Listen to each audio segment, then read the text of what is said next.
Hi, I'm Irving, and I'm an Adamaniac. I'll let the narrator handle this one. When we last saw the dynamic duo, the puzzler had lashed them in the basket of an aerial balloon, which would automatically be released and plunge them to their doom when they reached 20,000 feet. How high are they now? I don't know. How high do they want to be? I'll share. Gosh, Batman, the altimeter reading is 19,000 feet. Oh, another 1,000 and the automatic releasing mechanism will drop us like 2 eggs from a heavenly hen. Thank you for that. We haven't had a really dumb word combination out of Robin in several episodes. I kind of missed it.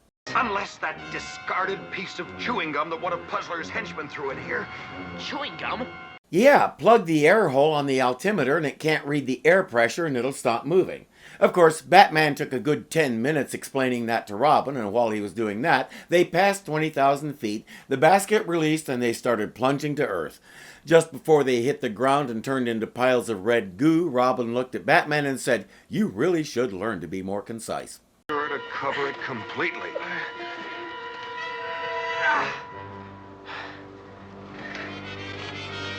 Just under 20,000. So they're still up. Now, how do they get down? The easiest way is to untie each other and use that control handle that's hanging right in front of Batman's face. That was a close call, Robin. This'll teach that crook to be a litter bug. He should put trash in the proper waste container.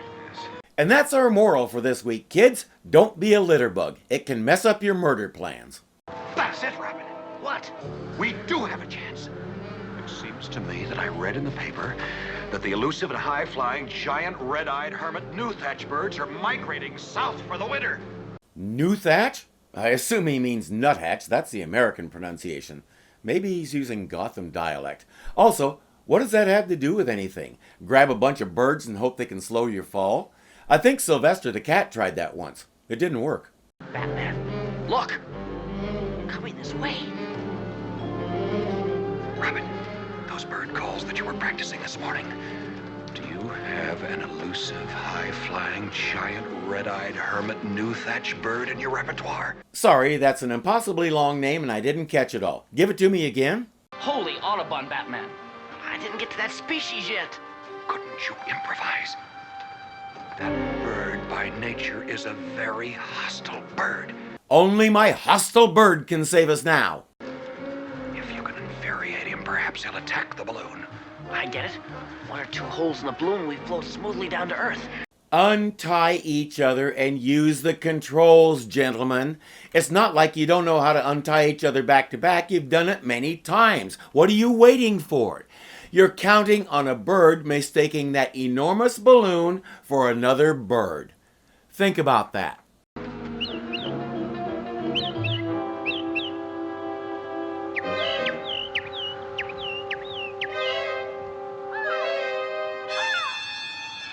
Good boy, Robin, it's working.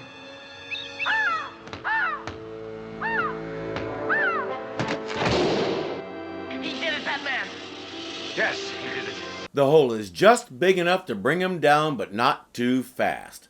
They have a nice soft landing in wherever they are. Any idea where we are? Judging from the terrain and the direction the wind carried us, I'd say upstate of Gotham City. I'd say upstate from nowhere. No, our luck seems to be holding out, old chum. Look, as if we ordered it specially. We can thank the taxpayer and Governor Stonefellow for this emergency public telephone. It makes me proud to be a red-blooded Adamaniac. Now to get out of these bonds. And now they untie each other. Because one of them has to come up with a dime, I guess. Otherwise they wouldn't bother. These jewels are lovely, but they're not a drop in the bucket compared with what we are really after. The Retsoor is worth a king's ransom. He's after the plane itself. Why didn't he take it when he had the chance? Now, Rocket, you know what you have to do. But this time, please be expressive. Oh, what girl wouldn't be with a multi-millionaire like Artemis Knab, Multi-millionaire? who controls just about everything and might make her a movie star? Might make me a movie star. If she's going to be shilling for the puzzler with him and he finds out, I see certain flaws in her plan. He may not take it well when she helps the puzzler fleece him. Nothing can stop us now, Puzzler. No, nothing, not even the late dynamic duo. By my calculation, they should have dropped 20,000 feet from the balloon by now. Not yet, Puzzler. This can't be the final fight. We have too much time left. Escape plan number 3. Let the heavens open!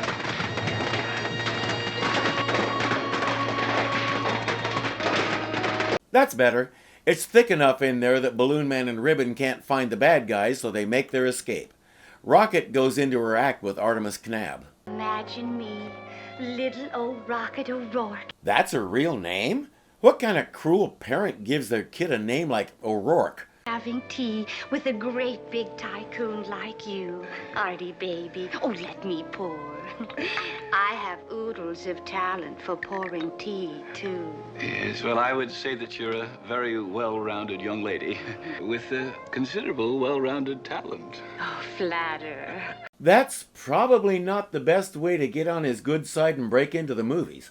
Oh, yeah, this is a very delicate tea. It's from my own blend of oolong. You see, I have a tea monopoly play. Monopoly. His name was Paul Smith. He was well known at this time as a bit part actor with one of the most distinctive faces in Hollywood. His career just got better after this, and I'm glad. He's one of those faces that you see somewhere and you say, "Oh, I know that guy," because you never forget that face. We saw him in Mr. Terrific in the Dumbbell Derby. If you haven't seen it, check it out on this same channel. Well, it worked, Puzzler, but I almost wish it hadn't. He promised me a screen test. Oh, these juggling fiends that keep the word of promise to our ear and break it to our hope.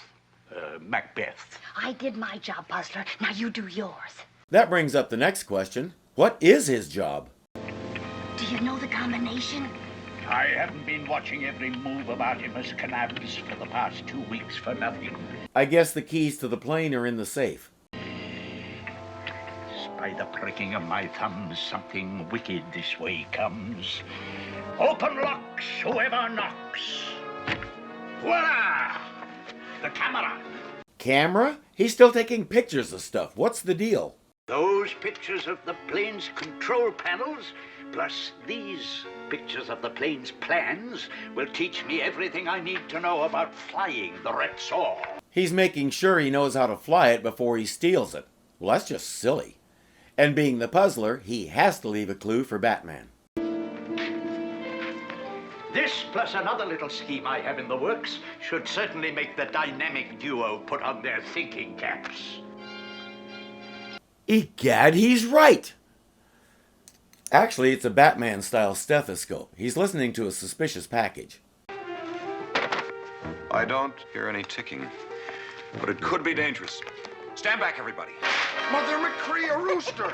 Well, I've had some strange birds in my office in my time, but this is going too far. He didn't hear any ticking, but he didn't hear any clucking either. I think his gadget is broken. Batman, how canst thou keep a rooster from crowing on a Sabbath morn? By killing him on a Saturday night. Good heavens, tonight is Saturday night. Yes, and I tremble to think of what might occur if we don't piece this cunning puzzle together. He's gonna sneak in and kill that rooster, the fiend! Artemis Knab isn't answering his phone, so Batman and Robin head over to his building and make another bat climb. They should be, boy wonder. It's almost Christmas. Ho, ho, ho, ho. That's Andy Devine. He was primarily a Western actor, the overweight sidekick who was usually a bungler. He got that voice because of an accident as a child, and it became his trademark. Welcome to Gotham City, Mr. Claus. Why, call me Santa Claus, Batman. Everybody else does. Say, you tell me where the Batcave is, and I'll leave a little present in your stocking. If you can't trust Santa, whom can you trust? And if Batman tells you that you can trust Santa, well, you know you can trust Batman. We can't tell you here, Mr. Claus, but we'll telephone you at the North Pole on the bat phone. Good, good. I'll get to the Batcave if I have to slide down a bat pole instead of a chimney. He doesn't know where the Batcave is, but he knows they get there by Batpole. Got it. Merry Christmas! Merry Christmas, Santa! This episode aired on December 22nd. My sister got that for her birthday. They reached the top just as Artemis is waking up. Another unannounced intrusion, Batman? We didn't want to attract undue attention, Mr. Kanab, but we did suspect that you might be in trouble. No trouble, just taking an unexpected nap. I'm Artemis Knab. I don't get in trouble, remember? I told you that before. You mean out cold? Some aspiring actress apparently decided that the best way to further her career was to slip a Mickey in my oolong. Did it work? I tried to warn you, Mr. Kanab. You did indeed, young man, and I was foolish not to listen. Robin immediately started dancing around the room singing, na na na na na, I was right. Batman had to slap him.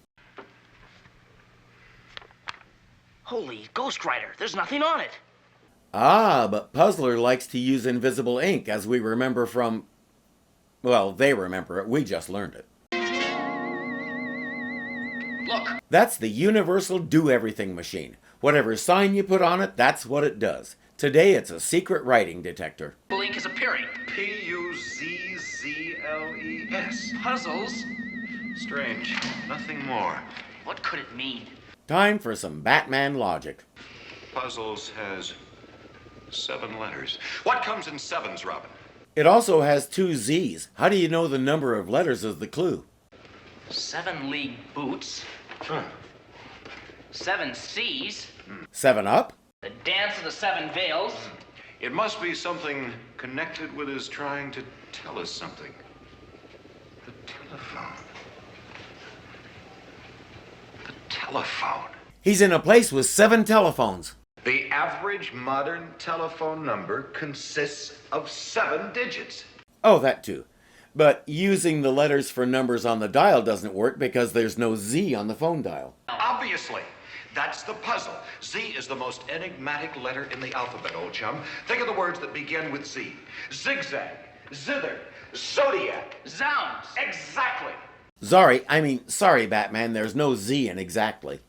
There is a Shakespearean quotation I suspect must be uppermost in Puzzler's mind at this time, and which I find quite appropriate. There is a divinity in odd numbers, either in nativity, chance, or death. The Merry Wives of Windsor, Act 3, Scene 4, line 22. Why would that quote be uppermost in the puzzler's mind? How did he get that from the word puzzles? Why are odd numbers so appropriate? Some combination of them in the phone dial must be his number. He starts pushing random buttons on what appears to be a mechanical calculator, and we cut to the puzzler's hideout. What a groovy jumpsuit, Puzzler. One must keep up with the space-age rocket. This is the perfect garb for flying the Retsoor. It's the perfect garb if the plane was built in 1915. Speak, knave. Puzzler, this is Batman. He only called 37,000 wrong numbers before he hit on the right combination. I'd like to exchange quotations with you, but time is money, so I'll just leave you with this thought. An aviator was carrying his clothes home from the cleaners when it began to rain. How didst he protect them? Thou makest an ass of thyself with thy lack of command of the king's English, knave. Didst is second person again, as in thou didst protect them. Correct English of the kind he's failing at would be, how did he protect them, or how protected he them? I'm starting to think the puzzler's whole Shakespeare thing is fake and he's just making stuff up as he goes. God, that's a tough one. Yes, first a puzzle dealing with roosters, and now this. Looks like we're flying blind, Batman. Flying? Flying? Yeah, we know the puzzler is obsessed with planes and flying. You don't suppose his riddle has something to do with that? Don't you know how the aviator protected the clothes he was carrying? He put them inside the hangars. Hangar. That can only mean... Artemis Knab's airplane Retsoor. Rooster spelled backwards. That's what the name of the plane means. It was his second choice because he decided cop just looked too weird. The plane's fueled up and ready to go, but they left 2 guards in front. Fret not, Blimpy. They don't even know that we found this shed or that it connects with the hangar. A rocket. Go outside and create your usual diversion. While she deals with the guards, Puzzler prepares to fly the plane away. We can sell it to a foreign government, boss. Have you taken leave of your senses, Glider? I may be an arch-villain, but I'm a 100% naturalized American arch-villain. Well, it's good to know the stolen money will stay right here in the good old USA. It's worth $6 million, and he plans to ransom it back to Kanab. Then he plans to build his own version of Lee Majors. No one gets his hands on that plane except Artemis Knab after he's paid me a small ransom of, say, $4 million? Okay, he's marking it down because he drove it off the lot. They get ready to go. Boy, I should get an Academy Award for that act. I just told the guards that I ran out of gas down the road and I left 2 of my girlfriends in it. Gosh, ain't never seen a girl before. Let's go, Buford. And the guards are gone? Like the wind. Shh. I told them my girlfriends were cold and lonely. They gonna let us touch their shoulders and everything. Really? Are these guards 14? While everyone gets on the plane, Blimpy opens the hangar door.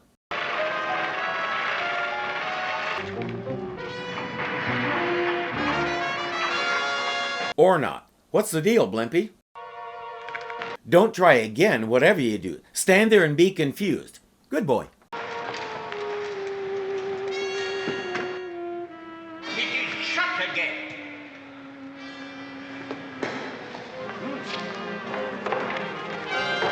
Yes, Puzzler. Shut again. And will remain shut until you and your high-flying flunkies are floored forever. Until you and your flying flunkies are floored forever. It's fight time.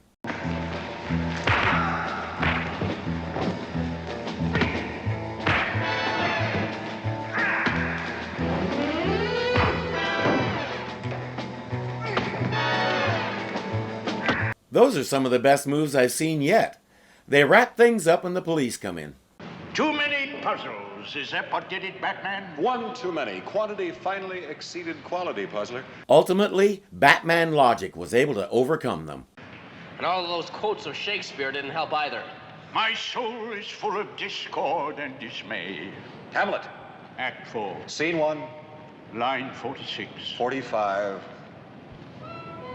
Gad, sir, you're right. Let's clear the air about one thing. This guy is a knockoff of the Riddler. Why they went that way, I don't know. The Shakespeare thing didn't add all that much. I would have preferred to see a focus on the character's flair for aviation. I do like his plot of stealing a new superplane and ransoming it back to its owner. Hold on, Riddler did that with silent films in the first season, so the Puzzler really is a knockoff. But unlike the Riddler, he doesn't have a personal grudge with Batman. He's just plain greedy. That's a nice change. Next time we get 2 villains instead of 1, something we haven't done before. Who are they? You know how to find out. I'm Irving and I'm an Adamaniac.